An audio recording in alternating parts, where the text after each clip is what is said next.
អ៊ុយក្រែនបានធ្វើការវាយប្រហារទៅលើរោងចក្រចម្រាញ់ប្រេងពីរកន្លែងធំៗរបស់រុស្ស៊ីកាលពីយប់មិញប្រធានាធិបតីលោក Volodymyr Zelensky មានប្រសាសន៍កាលពីថ្ងៃអាទិត្យថាប្រទេសអ៊ុយក្រែនបានធ្វើការវាយប្រហារទៅលើរោងចក្រចម្រាញ់ប្រេងធំៗពីរកន្លែងរបស់រុស្ស៊ីនៅក្នុងតំបន់ក្រាស់ណូដានិងយ៉ារ៉ូស្លាវកាលពីយប់មិញខណៈដែលទីក្រុងគីវកំពុងបង្កើនសម្ពាធលើការផ្គត់ផ្គង់ប្រេងឥន្ធនៈរបស់រុស្ស៊ីជាមួយនឹងកងនាវាដ្រូនរបស់ខ្លួនការវាយប្រហារដោយយន្តហោះគ្មានមនុស្សបើកកាន់តែញឹកញាប់នៅទីក្រុងគីវបានបណ្ដាលឲ្យមានការខ្វះខាតប្រេងឥន្ធនៈយ៉ាងធ្ងន់ធ្ងរនៅក្នុងតំបន់ខ្លះនៃប្រទេសរុស្ស៊ីដែលជាប្រទេសផលិតប្រេងឥន្ធនៈធំជាងគេមួយរបស់ពិភពលោកជាមួយនឹងការតម្រង់ជួរនិងការដាក់កម្រិតប្រេងនៅតាមស្ថានីយ៍ប្រេងឥន្ធនៈលោក Zelensky បានសរសេរនៅលើបណ្ដាញសង្គមថាយើងនឹងបន្តប្រតិបត្តិការរបស់យើងដែលធ្វើឲ្យសមត្ថភាពរបស់រុស្ស៊ីក្នុងការធ្វើសង្គ្រាមនេះចុះខ្សោយដោយលោកបានបន្ថែមទៀតថារោងចក្រចម្រាញ់ប្រេងមានចម្ងាយប្រហែល300គីឡូម៉ែត្រនិង700គីឡូម៉ែត្រដែលស្មើនឹង190ម៉ាយនិង430ម៉ាយពីទឹកដីអ៊ុយក្រែនសេចក្តីថ្លែងការណ៍មួយនៅលើ Channel Telegram កាលពីថ្ងៃអាទិត្យអភិបាលតំបន់ក្រាណូដាលោក Vladimir Kondrativ បាននិយាយថាអគ្គិភ័យមួយបានឆាបឆេះនៅរោងចក្រចម្រាញ់ប្រេងនៅក្នុងតំបន់ស្លាវីយ៉ាណាគូបានី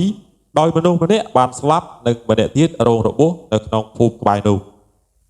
វីដេអូដែលមិនបានផ្ទៀងផ្ទាត់នៅលើបណ្ដាញសង្គមបានបង្ហាញពីអគ្គិភ័យដ៏ធំមួយនៅរោងចក្រចម្រាញ់ប្រេង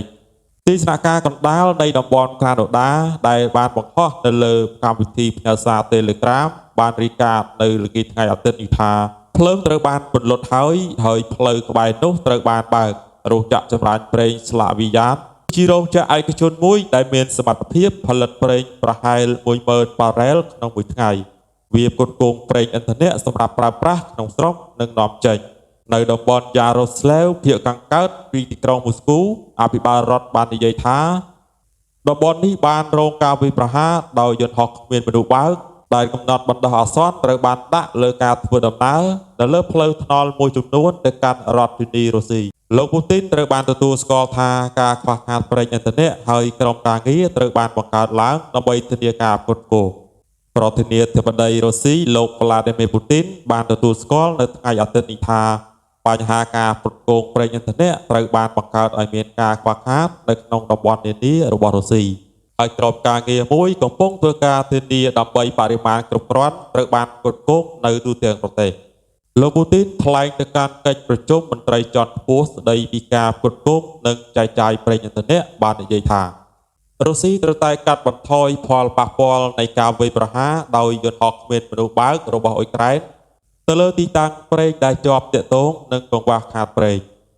លោកក៏បានអំពាវនាវឲ្យមានវិធានការដើម្បីធានាការផ្គត់ផ្គង់សម្រាប់វិស័យកសិកម្មហើយក៏បានបន្ថែមទៀតថា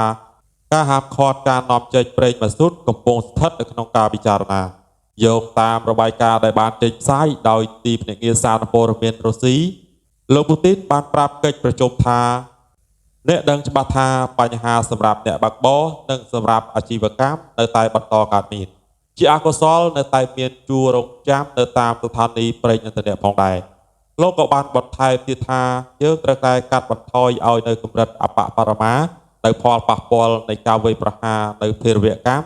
ទៅលើគោលដៅស៊ីវិលនិងហេដ្ឋារចនាសម្ព័ន្ធរបស់យើង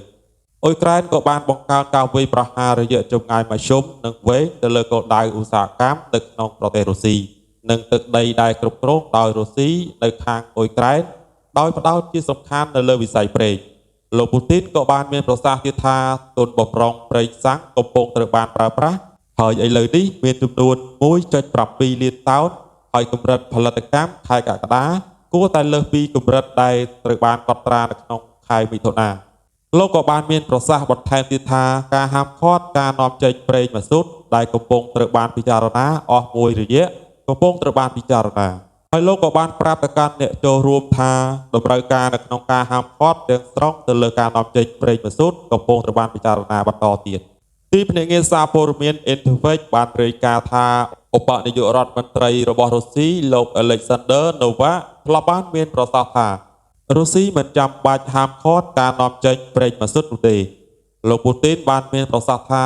ក្រុមការងារមួយស្ដីពីការផ្គត់ផ្គង់ប្រេងឥន្ធនៈកំពុងធ្វើការពេញម៉ោង ដោយបន្ថែមទៀតថាស្ថានភាពនេះតម្រូវឲ្យមានវិធានការជាប្រព័ន្ធដែលត្រូវនឹងទំហំនៃបញ្ហាប្រឈមបច្ចុប្បន្នដើម្បីបង្កើតការផ្គត់ផ្គង់និងរក្សាតម្លៃឲ្យនៅកម្រិតសមហេតុផលលោកបានមានប្រសាសន៍បន្តទៀតថាការផ្គត់ផ្គង់កសិកម្មគឺមានសារៈសំខាន់ជាពិសេសណាស់យើងត្រូវខិតខំប្រឹងប្រែងឲ្យអស់ពីសមត្ថភាពដើម្បីធានាថាកាលវិភាគផ្គត់ផ្គង់ប្រេងឥន្ធនៈតាមរដូវកាលទាំងអស់ត្រូវបានរក្សាទុកសម្រាប់សហគ្រិនកសិកម្មឧស្សាហកម្មពីព្រោះការប្រមូលផលអាស្រ័យទៅលើវា